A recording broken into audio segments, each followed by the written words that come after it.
Awesome.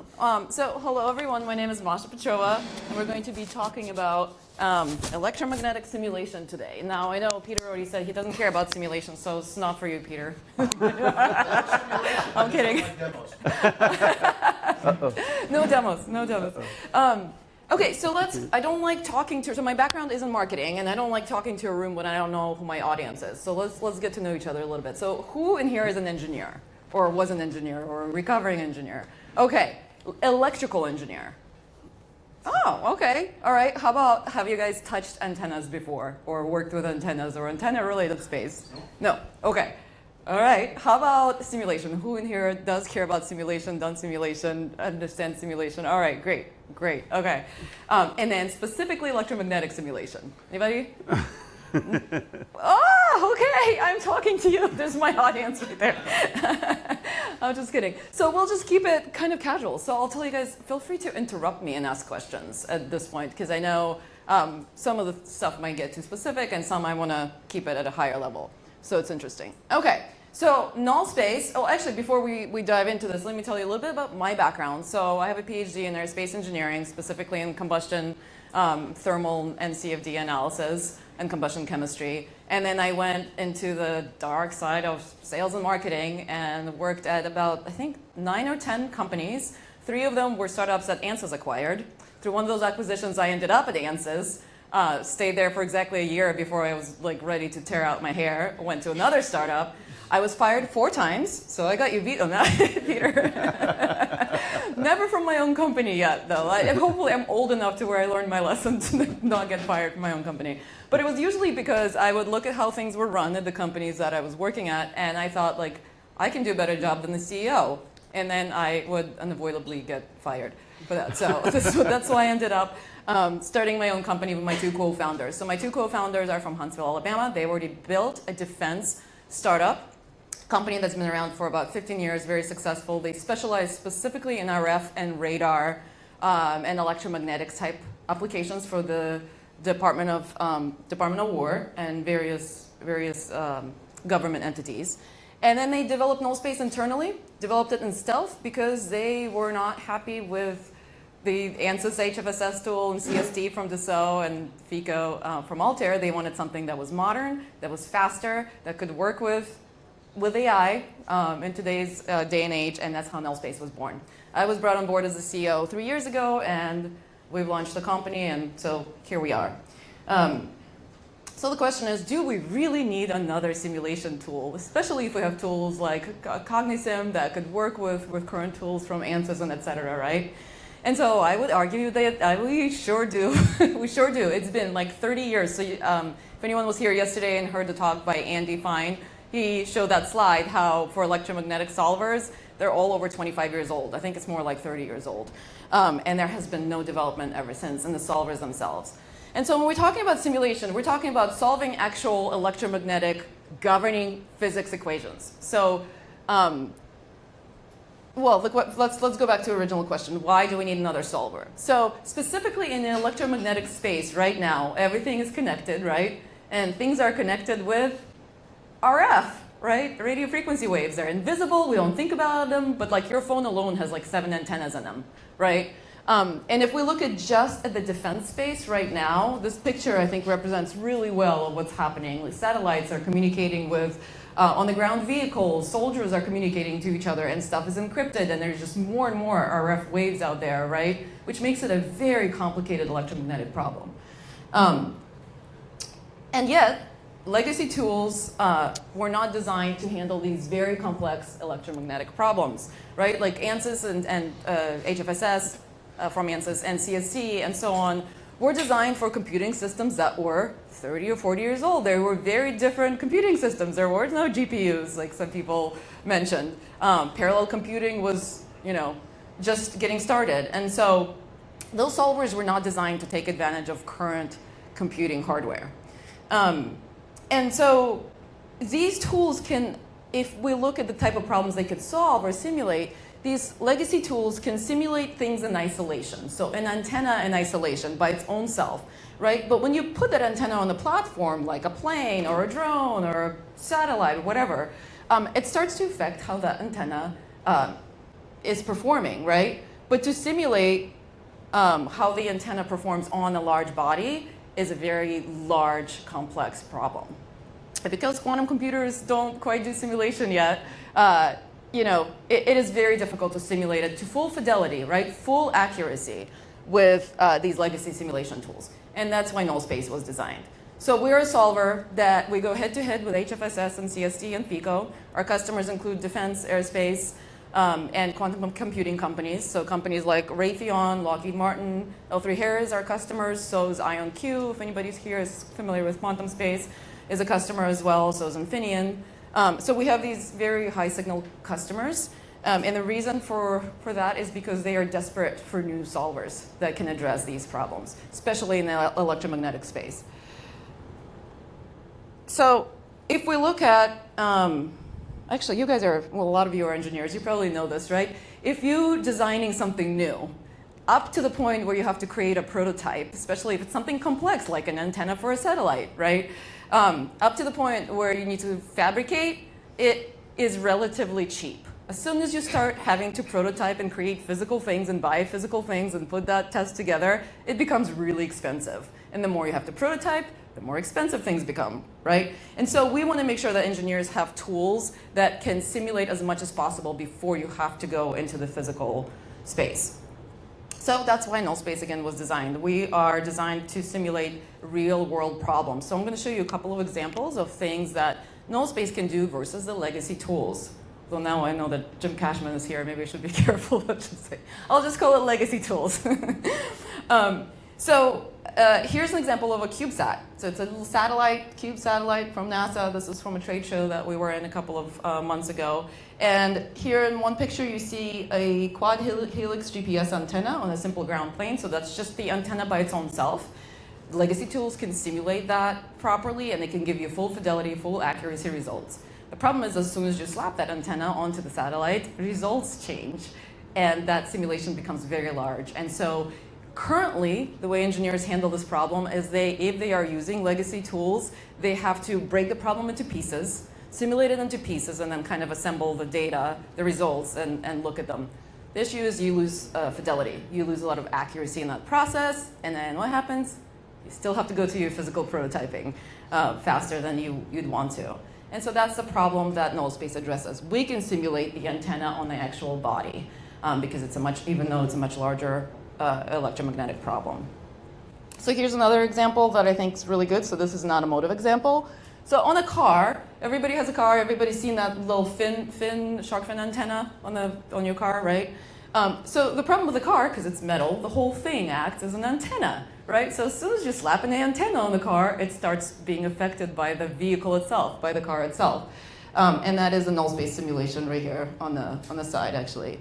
But what happens if your roof of your car is glass, for example? Or what happens if the roof of the car is some weird metal shape? That affects the performance of antenna. So here what you're seeing is an example of the shark fin antenna by itself in isolation. The current legacy tools can simulate it just fine. But then as soon as you put it on the actual vehicle, that becomes an electrically large problem to simulate it to full fidelity. As far as we've seen so far in years in business, Nullspace is the only one that can handle that problem that large. And you could see the little pictures, the pretty pictures of this Nullspace simulation of the antenna performance on a car with a glass roof and then a metal roof. So very different results. And so for those of you who are, for my one electromagneticist back there, so what is Nullspace? We are a full wave 3D solver. So there's no AI approximations. We're solving Maxwell's equations. We're a modern implementation of what's called method of moments solver. We have a proprietary compression algorithm. So for those of you who are curious, the solvers solve Maxwell's equations, right? Those Maxwell's equations have to be converted into linear algebra, and they're like very large matrices. And in order to solve those matrices, you kind of have to figure out how to handle them because they're very big. And so our compression algorithm compresses those matrices on the fly, allowing for still full accuracy. So we're just as accurate, or in many cases more accurate than the legacy tools, but much faster at the same time. You could call it Huli. A what? You could call it Huli. A hootie? Silicon Valley, remember the compression? Wait, what's a hootie? The show Silicon Valley, the whole thing was about a compression algorithm. Yeah. Yes. Actually, it's really funny. I love Silicon Valley, and I'm like, oh, these guys have a compression algorithm. When I first met my co-founders, this is it. We're gonna make it. Yeah, that's right. And we have multi-CPU, multi-GPU acceleration. So my co-founders, when they build the tool, they build it for GPUs. Funny enough, we're finding that our customers in defense and aerospace companies actually don't have a whole lot of GPUs available for the engineering R&D departments. So it's kind of nice that we've got both CPU and GPU acceleration. So if you've got GPUs, we'll use them. If you don't have GPUs, we'll use the CPUs and we'll still be faster than the legacy tools. And the other cool thing about Nullspace that until like maybe a year, even 6 months ago, was a liability, I would say, in our sales and marketing process, and now is a huge superpower. And that is we're completely built on Python API. So we do have a graphical user interface for our, the pre-processing part. However, the whole tool could be run without opening a GUI. So you can run the whole thing with Python scripting, which makes it amazing to be run by AI tools because Python is a language of AI. We just saw Cognizant was showing in the demo there was Python scripts running, right? So Nullspace speaks a language of AI. So actually our newest marketing campaign is your tools already speak Nullspace. Your AI tools already speak Nullspace, which is really cool. And so now you can do really, really cool things without us having to develop a competitor to OpenAI, right, to ChatGPT, and we can work with whatever AI tools the companies have and make the simulations faster. So I'm going to finish with this one last example. So who is familiar with phased array antennas? Anyone's heard it? Oh, there you go. Yay, you won. So these are the kind of antenna that's becoming very, very popular for defense applications, aerospace applications. Essentially, every one of those little squares here that you're looking at is a teeny antenna that you can control separately. And so you can do all kinds of interesting, powerful things with these phased array antennas. These antennas are electrically large, meaning if you try and simulate it with simulation tool, you run into problems. And so you can only simulate, so much. However, Nullspace was designed for electrically large problems. So the picture that you're seeing here is actually Cesium Astros. If anybody's familiar with that company, they raised some insane amount of $400 million or something recently.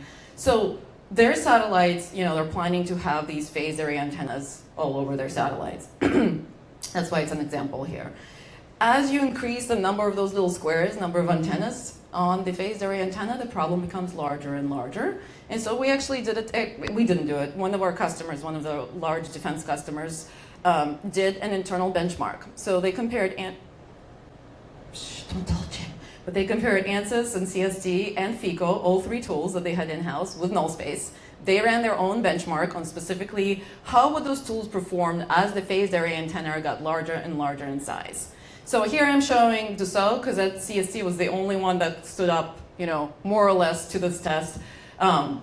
ANSYS's HFSS did a similar thing, and FICO crapped out, I think, within like the first 2 steps or something like that. So this was run on an engineering laptop. So the machine was held the same for everybody. It was the same engineer who ran all the tests on the same machine, same problem. But Nullspace, you could see, kept going, consumed a lot less memory than the other tools. And here, as an example, we're showing Dassault. And you could say, well, why don't you just take the legacy tools and put them on a larger machine? You can, but there's still a limit. And if you take Nullspace and put it on a larger machine, it will also perform better and better. In fact, we can run Nullspace internally actually on the cloud. So we run it in Google Cloud and AWS. And so right now we're testing to see, we got some free credits from Google. We're testing to see how many GPUs and CPUs we could throw at a problem and solve, like how large of a problem can we really solve, which is very exciting. So that brings me to the conclusion of Nullspace. And the problems that we're addressing right now are the problems that legacy tools cannot handle at the moment. So these are electrically large problems, typically systems, right? Electrical systems, antennas and radars. But then we have in the plan to address other areas of electromagnetics as well and move forward. So thank you. Awesome. Very good.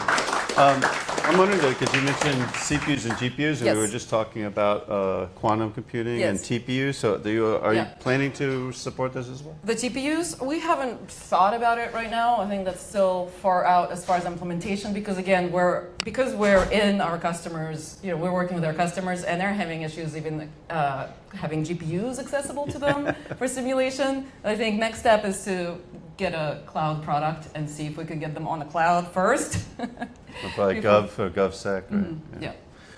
Any questions for Masha? Okay, Jonathan. You said you're in marketing, we're all geeks. Your company name is Nullspace. What's the story behind that? I'm curious. Oh, sorry. Yes, so that's a linear algebra term. Does anybody know what nullspace means in linear algebra? Yes, yes. So there's in the matrix, it's on our logo as well. So in the matrix, if you have, it's all zeros, but on a diagonal you have numbers. That's the term nullspace. And so because we deal with matrix compression, we decided to be cool and call it nullspace. That's where it comes from. That's last case study that we had Yes, was gigabytes of data that Yes. we showed that yes. the SO was not able to manage. Is that data managed somewhere in your? No, we're a full-on simulation solver, so we don't want to deal with data. We feel that it's not our business model. We're fully, toe-to-toe, head-to-head replacement eventually of HFSS. Partnerships with, let's say, we are at ARAS conference. I thought you guys, yeah, but ours doesn't care about simulation. They already said. But they are a good example. Yes. Is the engineering management platform. Let's Yes. say it this way. Yeah. So that simulation data supposed to be for your clients, supposed to manage somewhere. Yes. So are you partnering with somebody, or your clients are partnering or using your solutions with any other companies to manage that simulation data? Not any differently that they would be with running HFSS or CSD. So I don't know, to be honest. But we don't have any major partners right now. Just FYI, we've spoken to a few of the larger companies in the space, not to ARIS yet. So this is our first presentation to ARIS. But yeah, Fair enough. yeah, fair enough. good question.